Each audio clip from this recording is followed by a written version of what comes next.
There's a pier in Nassau that isn't on any map because it's not built for ships. It's built for returns. August 1717. The sea is too still.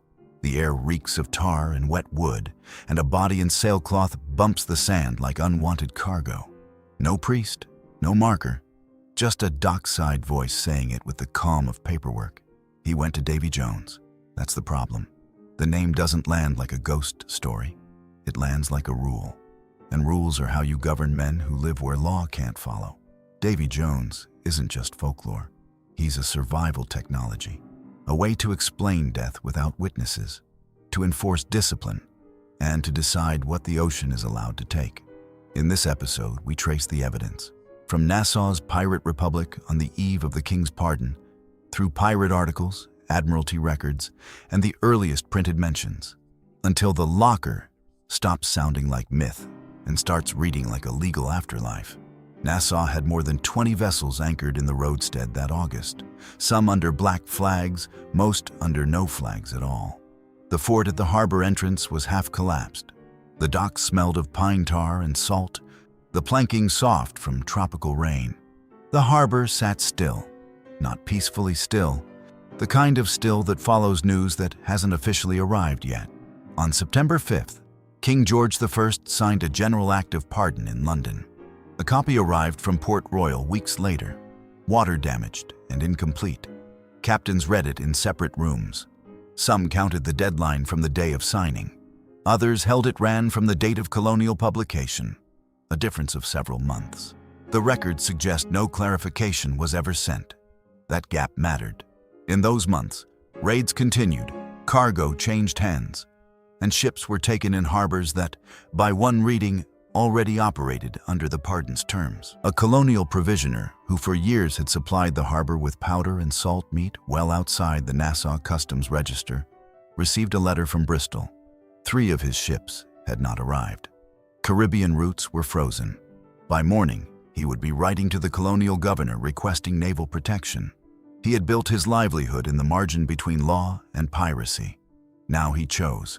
The body in the sailcloth sank without ceremony. The harbor returned to its morning noise, barrels rolling, rigging scraping, a signal gun passed the eastern channel. Nobody asked where the dead man had been from. The name said everything. The body in sailcloth disappears under the water. Someone on the dock says the name quietly, Davy Jones. Just like that. No elaboration, as though every man in the harbor had known it their whole lives. But where did it come from? Who was Davy Jones?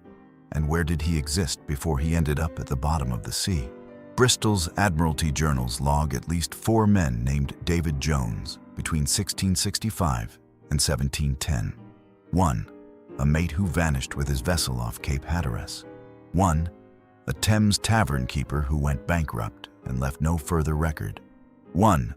A sailor executed in Plymouth for mutiny in 1698. 1. A privateer officer killed in an East India Company engagement near the Strait of Malacca. No single man fits the legend completely. Each fits it partially. The clerks never connected these entries.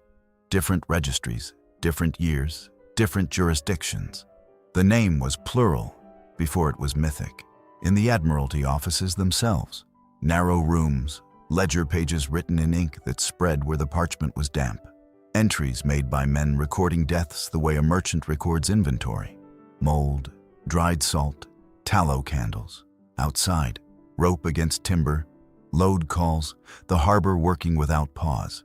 In Swansea, on the Welsh coast, Jones is so common a surname, it means nothing and everything simultaneously.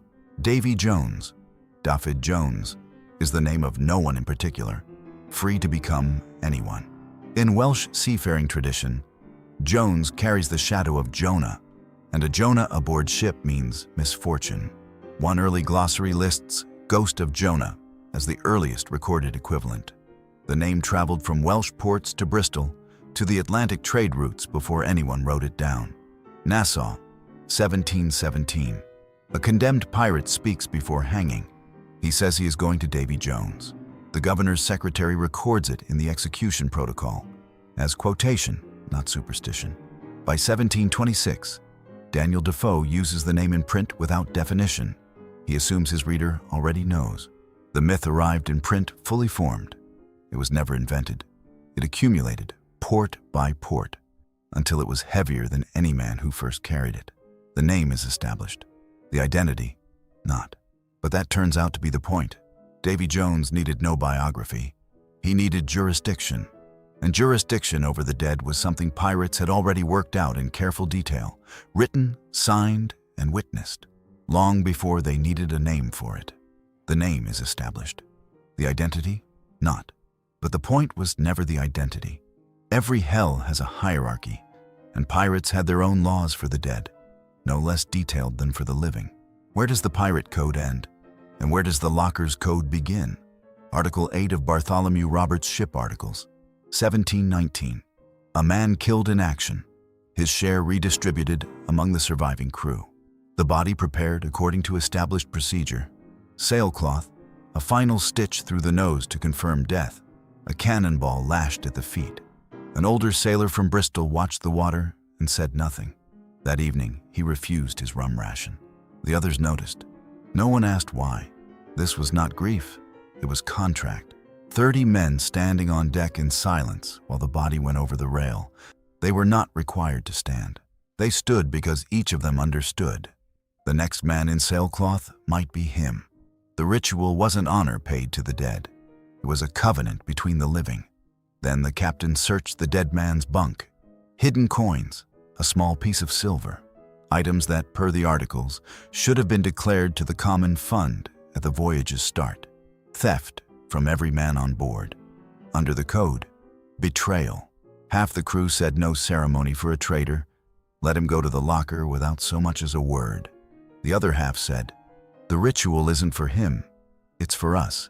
The captain decided in front of the full crew. On a ship, there are no private decisions.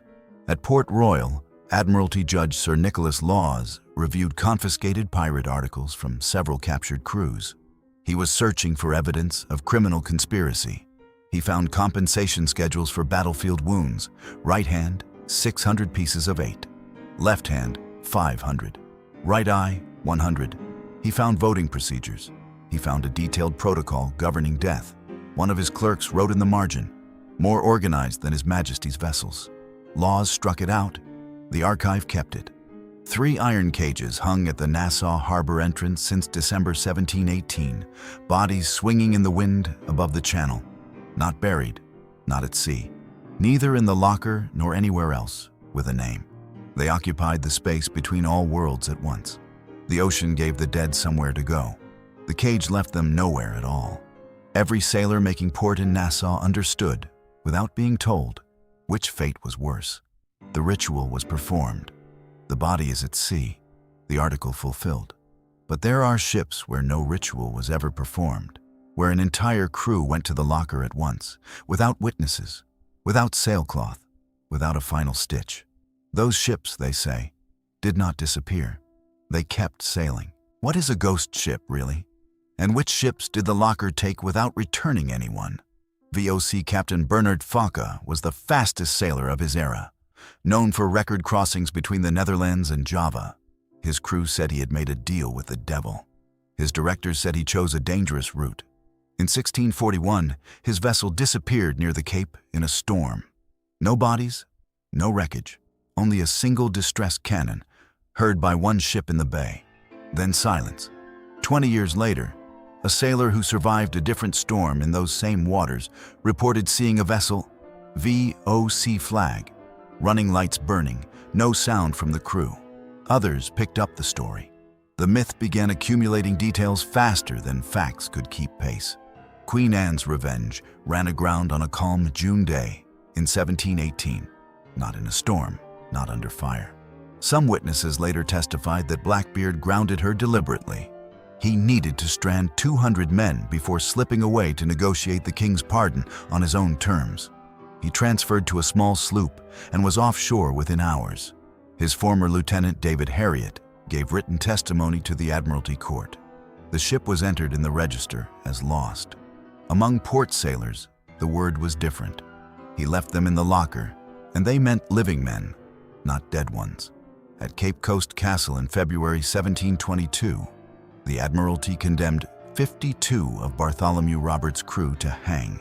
Bodies were displayed in iron cages above the harbor. The Crown intended deterrence.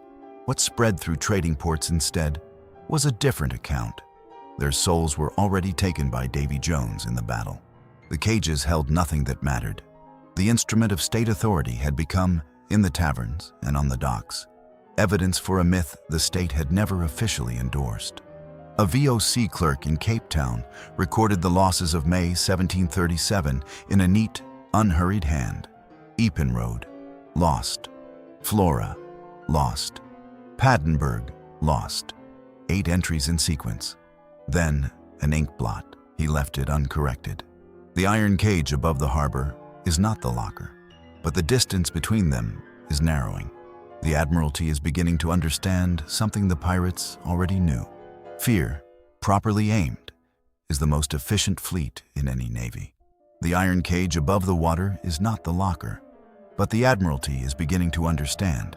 Myth and the machinery of power can work together.